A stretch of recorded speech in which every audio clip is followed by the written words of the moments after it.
2015 to me strikes me as very similar to 14 in terms of growth rates. I had dinner last night with one of our biggest clients, and the CEO was probably a little bit more gloomy about 15 as opposed to 14. Overall, I see 15 as being slightly better than 14. This time last year, we were probably around 3% growth in our budgets. Now we're talking about over 3%. For this year, so slightly better. The pattern will be very different geographically.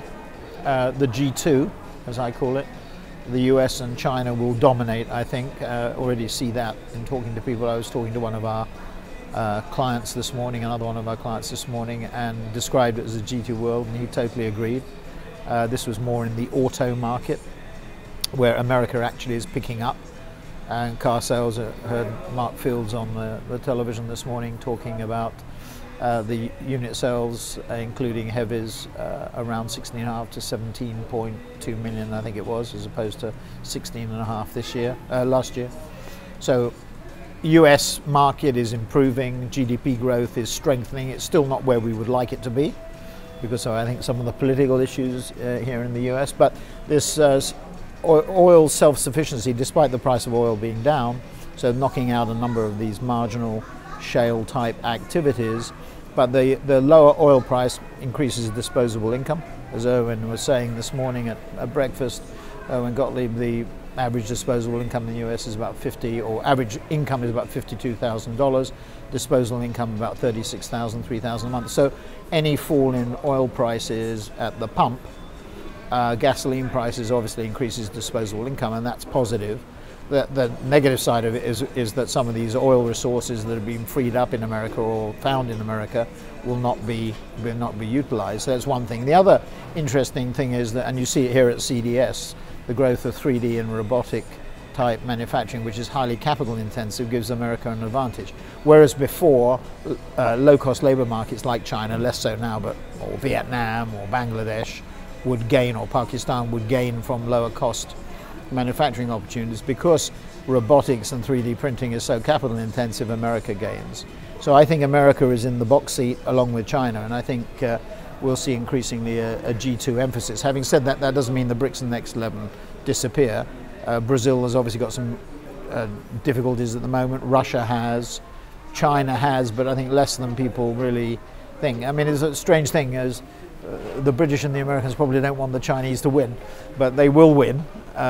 It is inevitable. You see it with a company like Xiaomi and the mobile. You know, Samsung and Apple have done sensationally well, but Xiaomi is doing even better and is valued at 45 billion in its latest round of venture capital funding after 4 years. So Lei Zhong is a real hero. So geographically, those changes will continue that we've seen before, but with more US strength and more Chinese strength. That's where the delta will come from. From a technology point of view, as you see here at CES, things are going to, whether it's coordinated computing in the home, whether it's mobile, whether it's health, whether it's wearables, whether it's the auto industry and your car becoming a mobile device in essence, maybe even a driverless mobile device at some point in time in the future. You're seeing massive changes, which will have a big impact, as Group M has quite clearly shown, on our clients, reflecting the changes on consumers. And you see it. I don't think you see. I haven't been into the hall yet in CES, but from what I hear so far, and I'll see it today, tomorrow, and Thursday. From what I hear, is no massive new developments, but things are getting cheaper.